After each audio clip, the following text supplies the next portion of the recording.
You know the handcuff trick? The handcuff what? Well, now you do. 10 mga sikat na heist sa kasaysayan.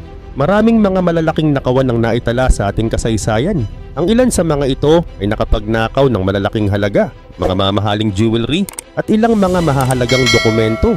At upang maisagawa ang mga ganitong plano ay kailangan ng mahusay na pagpaplano. Pero ang tanong, magkano kaya ang halaga ng kanilang mga nanakaw?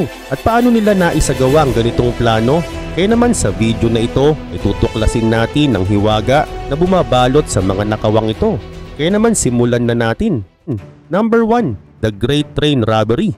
Ang Great Train Robbery ay naganap noong August 8, 1963. Isa ito sa pinakamalaking nakawan na naganap sa kasaysayan ng Great Britain. Sa insidenteng ito ay kinuha ng mga magnanakaw ang halagang 2.6 million pounds mula sa Royal Mail Train na bumibiyahe mula Glasgow patungong London. Si Bruce Reynolds ang itinuturing na leader ng grupo na kinabibilangan ng 16 na mga kalalakihan. Gumawa sila ng malinaw na plano at siniguro ang bawat detalye tungkol sa gagawin nilang pagsalakay.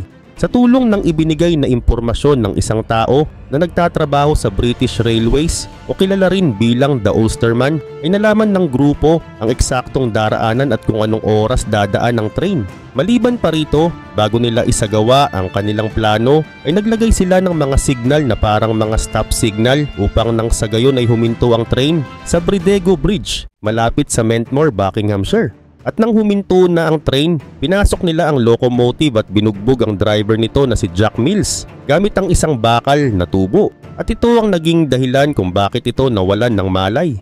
Dahil dito ay matagumpay na nakuha ng grupo ang mahigit 200 na sako ng pera na naglalaman ng iba't ibang denomination mula sa mga bangko ng Glasgow na ipapadala sana sa London. Pagkatapos ng pagnanakaw ay nagtungo sila sa isang farmhouse na tinatawag na Leatherslade Farm na pagdesisyonan nila na dito na lang muna manatili hanggang matapos ang pagsisiyasat ng mga pulis. Subalit makalipas ang isang linggo ay natagpuan ng mga authorities ang kanilang pinagtataguan. Kasunod nito ay natagpuan din ng mga pulis ang iba pang mga members ng grupo sa pamamagitan ng mga ebidensyang naiwan sa farm tulad ng mga fingerprints. Dagdag pa rito, maraming members ng grupo ang nahatulan at ang ilan sa mga pangunahing members nito ay sina Bruce Reynolds, Buster Edwards at Ronnie Biggs. Si Reynolds ay nahuli matapos ang 5 taon ng pagtakas. Si Ronnie Biggs naman ay nakatakas mula sa bilangguan noong 1965 at nagtago sa iba't ibang bansa tulad ng Australia at Brazil. Number 2, Lufthansa Heist. Ang Lufthansa Heist ay isa sa mga pinakamalaking krimen na nangyari sa kasaysayan ng Amerika. Ang nakawan na ito ay naganap noong December 11, 1978 sa John F. Kennedy International Airport sa New York. Ang pagnanakaw ay isinagawa ng mga mafia members na pinamunuan ni James Burke na kilala rin bilang Jimmy the Gent. Marami ding mga tauhan mula sa Lucchese crime family ang sangkot dito. Ang plano na ito ay nagsimula dahil sa pakikipagtulungan ni Louis Werner na isang empleyado ng Lufthansa Cargo Terminal kay Martin Krugman. Si Martin Krugman naman na isang buki ang siyang nagpakilala kay Werner sa grupo ni James Burke. Dahil dito si Burke ay nagplano tungkol sa isasagawang pagnanakaw kasama ang kanyang mga tauhan, kabilang si Henry Hill na isang kilalang mafia associate at ang kanyang mga crew members. At noong umaga ng December 11, isang grupo na binubuo ng 6 na lalaki ang pumasok sa Lufthansa Cargo Terminal. Nakasuot sila ng ski masks at may dalang mga baril at pinilit nila ang mga empleyado na buksan ng vault. Sa loob lamang ng 1 hour and 4 minutes ay nagawa nilang makuha ang humigit kumulang $5 million na cash at ang $875,000 na mga jewelry. Gayun din ang operasyon na ito ay naisagawa ng mabilis, maayos at walang nangyari na kahit anong pinsala sa sinuman sa loob ng terminal. Matapos ang heist, si James Burke ay nagsimulang mag-alala na baka isang araw ay may makaalam ng kanyang lihim. Dahil dito ay pinatay niya ang ilan sa mga kasamahan niya, kabilang sina Parnell Stax Edwards na isang getaway driver at si Thomas DeSimone. Dahil sa mga pagpatay at pagkawala ng mga suspect ay nagdulot ito ng matinding takot sa mga members ng criminal group at ito din ang naging daan sa pagkakaroon ng masusing investigasyon ng FBI. Subalit dahil na rin sa kakulangan ng ebidensya at sa takot ng mga witness na magsalita ay hindi nakasuhan ang mga matataas na members ng grupo. Tanging ang insider lamang na si Louis Werner ang nag-iisang nahatulan at napatunayan sa kasong racketeering noong 1979. Number 3. Bangko Central Burglary. Ang Bangko Central Burglary ay nangyari naman noong 2005 sa Fortaleza, isang bayan sa northeast part ng Brazil. Ang krimeng ito ay isinagawa mula August 6 hanggang August 7, 2005, kung saan ang mga magnanakaw ay nakakuha ng humigit kumulang 160 million reais mula sa isang branch ng Bangko Sentral ng Brazil.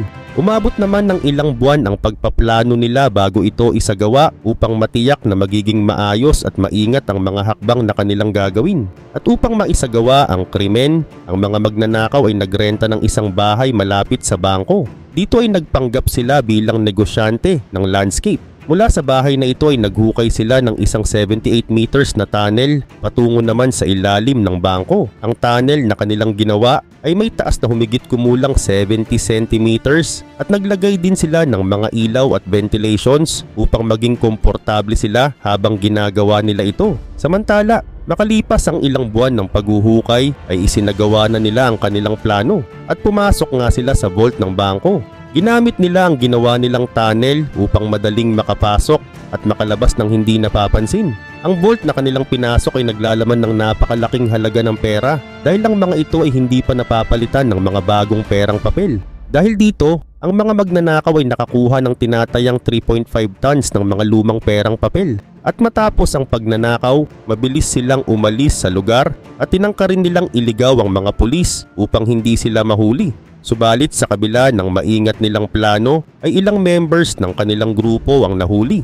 Gayun din, ang mga pulis ay nakahanap ng mga lead sa pamamagitan ng pagsisiyasat sa mga naiwang bakas ng dumi at lupa mula sa tunnel at sa ilang mga fake documents. Sa huli, ilang mga members ng grupo ang nahuli at ilan sa kanilang mga perang ninakaw ay nabawi din. Ngunit sa kabila ng pagkakahuli sa kanila, hindi pa rin gaanong malinaw ang tungkol sa buong pangyayari. Ang ilan sa mga kasabwat nito ay hindi pa rin nakikilala at ang malaking halaga ng pera ay hindi na muling nabawi.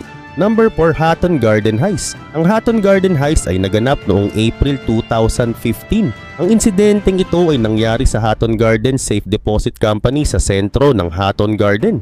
Ito ay isang lugar na kilala sa kanilang mga tindahan ng jewelry at mga safe deposit boxes. Ang grupo ng mga magnanakaw o kilala sa tawag na The Bad Grandpas dahil sa kanilang edad at karamihan sa kanila ay nasa edad na 60 hanggang 70 na. Ang operasyon ng pagnanakaw ay sinimulan noong gabi ng Huwebes Santo, April 2 at tumagal hanggang sa Sabado ng umaga, April 4, 2015. Ang mga magnanakaw ay pumasok sa building sa pamamagitan ng isang fire escape at bumaba sa basement kung saan naroon ang vault. Gumamit sila ng high-tech na kagamitan tulad ng isang industrial drill upang makapasok. Nakapasok sila sa pamamagitan ng pagbutas sa makapal na pader ng vault. Ngunit sa kabila ng pagiging high-tech ng kanilang kagamitan, may ilang bagay pa rin silang hindi napaghandaan. Dahil ilang oras silang nagtrabaho sa loob ng vault nang walang sapat na proteksyon laban sa alikabok at debris. Samantala, pinaniniwala ang nasa mahigit 14 million pounds ang halaga ng mga jewelry, cash at iba pang mahahalagang bagay na kanilang nakuha mula sa 73 na safe deposit boxes. Bilang resulta nito, ang Hatton Garden Heist ay nagresulta sa malawakang pagsisiyasat ng Metropolitan Police Service. Isang surveillance operation na pinangalanang Operation Nugget ang isinagawa upang matrace at mahuli ang mga suspect. At sa tulong ng mga CCTV footage at wiretaps, ay natukoy ng mga pulis ang mga pangunahing suspect sa nakawan na ito. Dagdag pa rito, noong May 2015 ay 8 lalaki ang naaresto at kinasuhan dahil sa pagkakasangkot nila sa nasabing nakawan. At ang mga pangunahing suspects ay sina Brian Reader, John Collins, Daniel Jones, Terry Perkins, Carl Wood, William Lincoln, Hugh Doyle at Michael Seed. Sina Reader, Collins, Jones at Perkins ay itinuturing na mga leader ng grupo. Si Reader, na kilala rin bilang The Master, ay mayroon ng mga records hinggil sa malawakang pagnanakaw. At noon ngang March 2016 ay napatunayang nagkasala ang 7 sa mga suspect kung kaya't hinatulan sila ng pagkakulong. Ang sentensya na ipinataw sa kanila ay mula 6 hanggang 7 taon na pagkakakulong.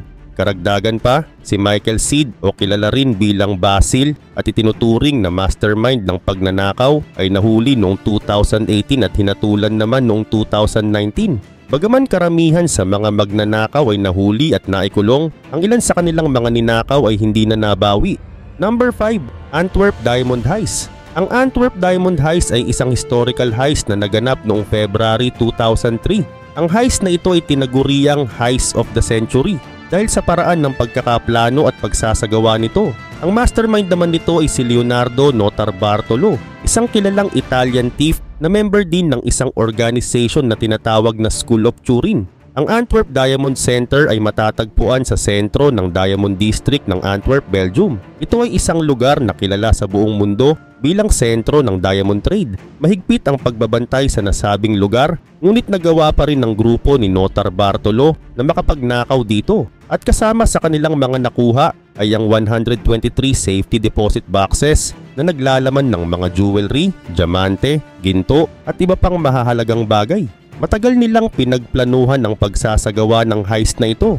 Kaugnay nito, si Notarbartolo ay nagrenta ng opisina sa loob ng Diamond Center na siya namang nakatulong sa kanya upang magkaroon siya ng access sa building at sa security nito. Gumamit din sila ng iba't ibang technology at mga equipments upang mapag-aralan ang security ng lugar. Kabilang sa mga ginawa nila ay ang pagbuo ng isang replicated key, pag-disable sa mga security system at paggamit ng mga advanced tools upang malampasan nila ang mga security measures tulad ng motion detectors, heat sensors at seismic sensors. At nung gabi na isinagawa nila ang kanilang balak ay matagumpay silang napasok sa underground vault na may 6 na layered security system. Sa tulong ng kanilang advanced equipment, nalusutan nila ang lahat ng mga ito at matapos nilang makuha ang mga laman ng safety deposit boxes ay agad silang umalis. Halos $100 million ang halaga ng mga ninakaw na diamante, ginto at iba pang mahahalagang bagay. Ngunit sa kabila ng kanilang pag-iingat ay nagkaroon pa rin sila ng mga pagkakamali. Isang plastic bag na naglalaman ng mga natirang ebidensya ang naiwan ni Notarbartolo. At ito ang naging daan upang matuntun siya ng mga pulis. Nahuli si Notarbartolo at napatunayang nagkasala. Ngunit marami sa kanyang mga kasamahan ay hindi nahuli. At hanggang ngayon ay hindi pa rin matatagpuan ang ilan sa mga ninakaw nila. Number 6. Knightsbridge Security Deposit Robbery. Ang Knightsbridge Security Deposit Robbery ay naganap noong July 12, 1987 sa Knightsbridge Safe Deposit Center sa London. Ang operasyon na ito ay pinamunuan ni Valerio Vicei na isang magnanakaw mula sa Italy at may malawak na karanasan sa mga high-profile heists. Ang plano ng pagnanakaw ay nagsimula sa pamamagitan ng pagkuha niya sa tiwala ng mga empleyado ng center. Si Vicei, kasama ang kanyang mga tauhan, ay nagrenta ng isang safety deposit box upang magkaroon ng access sa loob ng building. Nang sila'y makapasok dito, gumamit sila ng armas upang takutin at kontrolin ang mga tauhan at mga kliyente. At matapos mapalitan ang mga guard, sinimulan na nilang buksan ang mga safety deposit box. Ginamit din nila ang mga advanced tools para ma-disable ang mga alarm system at ang security ng mga vault. Samantala, sa loob lamang ng ilang oras, nakuha ng grupo ang napakalaking halaga ng pera, jewelry at iba pang mamahaling bagay. Ang kabuuang halaga ng kanilang nakuha ay tinatayang umaabot ng 60 million British pounds. Subalit dahil na rin sa mahusay na pagkakaplano nito, mabilis nilang naisagawa ang pagsalakay. Dahil dito hindi na nagawang sundan ng mga pulis ang mga suspect. Matapos ang pagnanakaw, si Vicei ay bumalik sa Italy, ngunit nag-decide din siya na bumalik muli sa London upang i-retrieve ang kanyang Ferrari. Ang pagbalik niya sa London ang naging dahilan din ng kanyang pagkakahuli.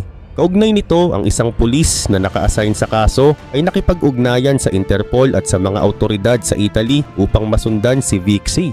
Ngunit kalaunan ay naaresto din siya at nahatulan ng 22 years na pagkakakulong. Maliban kay Vicei, ang ilan sa kanyang mga kasamahan ay nahuli din. Ngunit ang iba pang mga kasabwat ay nakatakas at ang malaking halaga ng pera ay hindi na nabawi. Number 7. Gardner Museum Heist. Ang Gardner Museum Heist ay isa sa pinakamalaking hindi pa nare-resolbang kaso ng art theft sa kasaysayan. Noong umaga ng March 18, 1990, dalawang lalaking nakabihis bilang pulis ang pumasok sa Isabella Stewart Gardner Museum sa Boston, Massachusetts. Sinabi nila na may iniimbestigahan silang kaguluhan kung kaya't nakapasok sila sa loob ng museum. Nang makapasok na sila, iginapos at kinulong nila ang dalawang gwardiya sa basement. Matapos mapalitan ng mga gwardya, ang dalawang magnanakaw ay nagkaroon ng halos 1 hour at 21 minutes upang pumili ng mga bagay na kanilang nanakawin. Nakuha nila ang 13 na work of art at ang kabuuang halaga nito ay tinatayang umaabot ng $500 million. Kabilang sa mga ninakaw ay ang The Concert ni Vermeer. Isa ito sa 3 kilalang masterpiece na ginawa niya. Gayun din ang The Storm on the Sea of Galilee ni Rembrandt na isang seascape painting at ang Chez Tortoni ni Manet. Kasama rin sa mga ninakaw ang ilang antiquities at Chinese vases.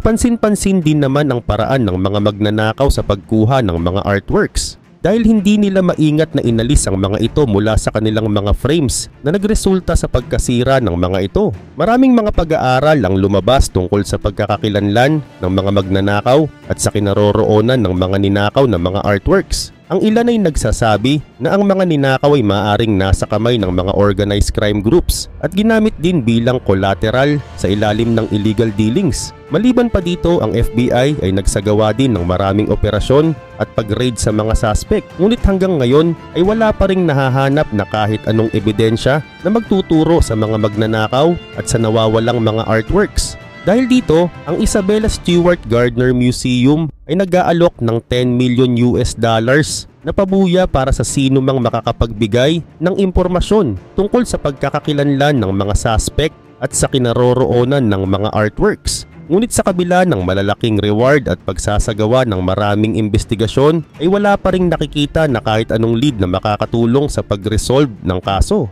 Number 8, Baker Street Robbery. Ang Baker Street Robbery ay isang kilalang kaso ng pagnanakaw na naganap noong September 11, 1971 sa isang branch ng Lloyds Bank sa 187 Baker Street, London. Kilala rin ito bilang the walkie-talkie robbery dahil sa paggamit ng mga magnanakaw ng walkie-talkies para makipag-usap habang ginagawa ang kanilang operasyon. Ang insidenteng ito ay naging sikat dahil sa kakaibang pamamaraan ng pagnanakaw at sa mga misteryo na bumalot sa pangyayari. Ang plano ng mga magnanakaw ay simple pero matalino. Inupahan nila ang isang tindahan na malapit sa bangko. Ito ay isang tindahan ng mga leather goods na tinatawag na lesak.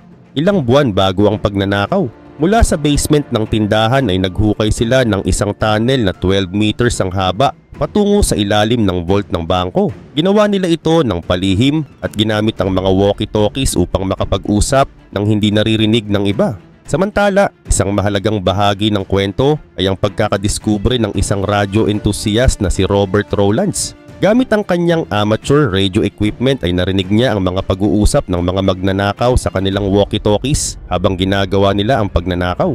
Agad niya itong inireport sa pulisya, ngunit nahirapan silang matukoy ang eksaktong lugar ng mga magnanakaw. Kahit sinubukan nilang subaybayan ng signal ay hindi nila agad natagpuan ang eksaktong kinaroroonan nito. Kaugnay nito, pagkatapos ng pagnanakaw ay nagtagumpay ang mga magnanakaw na makapasok sa vault ng bangko at nakakuha ng humigit kumulang 1.5 million euro hanggang 3 million euro na halaga ng pera, jewelry at mga dokumento. Ang halaga ng mga ninakaw ay napakalaki noong panahong yon. Bukod sa material resources ay may mga haka-haka na. Ang tunay na target ng mga magnanakaw ay ilang mahahalagang dokumento na maaring may kinalaman sa mga kilalang tao o mga mataas na opisyal ng gobyerno. Dahil dito ay may mga teorya na nagsasabing posibleng may mas malalim na dahilan ang pagnanakaw. Subalit matapos ang ilang linggo ng investigasyon ay nakilala ng pulisya ang mga taong sangkot sa krimen. 4 na lalaki ang nahuli at nahatulan dahil sa kanilang participation. Ang mga ito ay sina Anthony Gavin, Thomas Stephens, Reginald Tucker at Leonard Mears. Number 9, Dunbar Armored Heist. Ang Dunbar Armored Heist ay isa sa pinakamalaking nakawan ng pera sa kasaysayan ng United States. Nangyari ito noong October 1997 sa Los Angeles, California. Pinangunahan ito ni Allen Pace III na isang dating empleyado ng Dunbar Armored na responsable sa security. Dahil sa kanyang trabaho ay alam niya ang mga kahinaan ng kumpanya, gaya ng mga oras ng pahinga ng gwardya at kung saan nakapwesto ang mga security camera. Matapos siyang matanggal sa trabaho ay plinano niya ang pagnanakaw gamit ang mga kaalaman na nakuha niya sa kumpanya. Samantala si Pace ay kumuha ng 5 malalapit na kaibigan para tumulong sa pagnanakaw. Sila ay sina Eugene Hill, Freddie McCrary, Thomas Johnson, Terry Brown at Eric Boyd. Dahil sa kaalaman ni Pace tungkol sa loob ng facility ay madali nilang nailusot ang plano. Pinili nila ang oras na kaunti lang ang gwardiya at sinigurado nilang hindi sila makikita ng mga kamera. Kaugnay pa nito noong gabi ng October 13, 1997 ay pumasok ang grupo sa likod ng facility ng Dunbar Armored. Ginamit din nila ang mga alam nilang pasikot-sikot upang maiwasan ang mga security camera. Inatake nila ang mga gwardya, piniringan at tinalian ang mga ito. Pagkatapos ay mabilis nilang kinuha ang pera mula sa vault. Sa kabuuan ay umabot ang kanilang nakuha sa $18.9 million na siyang naging pinakamalaking cash robbery sa kasaysayan ng Amerika noong panahong iyon. Matapos ang pagnanakaw ay nagplano ang grupo na huwag gumastos agad ng malaking halaga para hindi sila mahalata. Hinati-hati nila ang pera at nag-ingat na hindi magpakita ng kahit anong palatandaan ng kanilang pagkakakilanlan. Subalit nagkamali si Thomas Johnson na isa sa mga kasamahan ni Pace. Hindi niya napigilan ang sarili at gumastos ng malaking halaga na naging dahilan upang mapansin siya ng Internal Revenue Service. Ngunit noong 1998 ay nagsimula ng masira ang samahan ng grupo. Nahuli si Thomas Johnson at upang mapababa ang kanyang parusa ay nagbigay siya ng impormasyon tungkol sa mga kasama niya sa pagnanakaw. Dahil sa kanyang pag-amin ay natukoy ng mga pulis ang buong grupo. Sa kalaunan si Alan Pace at ang kanyang mga kasamahan ay nahuli at sinampahan ng kaso. Si Pace bilang leader ng operasyon ay nahatulan ng 24 years na pagkakulong noong 2001. Mula sa halagang $18.9 million na kanilang nanakaw ay $5 million lamang ang nabawi ng mga pulis. Number 10, the Green Vault Heist. Ang Green Vault Heist ay isang kilalang pagnanakaw na nangyari noong November 25, 2019 sa Dresden, Germany. Ang mga magnanakaw ay pumasok sa Green Vault na isang sikat na museum sa loob ng Dresden Castle at ninakaw ang mga mahalagang jewelry at mga historical piece. Ang Green Vault ay may koleksyon ng mga mamahaling bato, ginto at iba pang yaman mula pa noong 18th century, noong panahon ni Augustus the Strong na isang dating hari ng Poland at Duke ng Saxony. Samantala, maingat at planado ang ginawa ng mga magnanakaw. Noong madaling araw ay pinutol nila ang kuryente ng lugar para hindi gumana ang mga security camera. Gamit ang mga kagamitan, ipinasok nila ang isang maliit na bintana at mabilis na binasag ang mga salamin na lalagyan ng mga jewelry. Ayon sa mga eksperto, ay tinatayang aabot sa higit 1 billion euro ang halaga ng mga ninakaw na alahas at mga artifacts. Gayun din naman, isa sa pinakamahalagang bagay na ninakaw ay ang Dresden White Diamond na isang 49-karat diamond. Kabilang din sa mga ninakaw ang mga kwintas, singsing at espada na pinalamutian ng mga diamond at iba pang mamahaling bato. Ang mga jewelry na ito ay hindi lamang mahalaga dahil sa kanilang value, kundi pati na rin dahil sa kanilang kasaysayan at kahalagahan sa kultura ng Germany. Matapos ang pagnanakaw ay mabilis na tumakas ang mga magnanakaw gamit ang isang getaway car. Natagpuan ng mga pulis ang kotse matapos ang ilang oras, ngunit ito ay sinunog na, kung kaya't wala ng ebidensya. Ang bilis at husay ng pagkilos ng mga magnanakaw ay nagpapakita na planado ang krimen. Subalit pagkatapos ng ilang buwan na investigasyon ay natukoy ng mga pulis ang mga suspect na bahagi ng Remo Clan na isang kilalang grupo ng kriminal sa Berlin.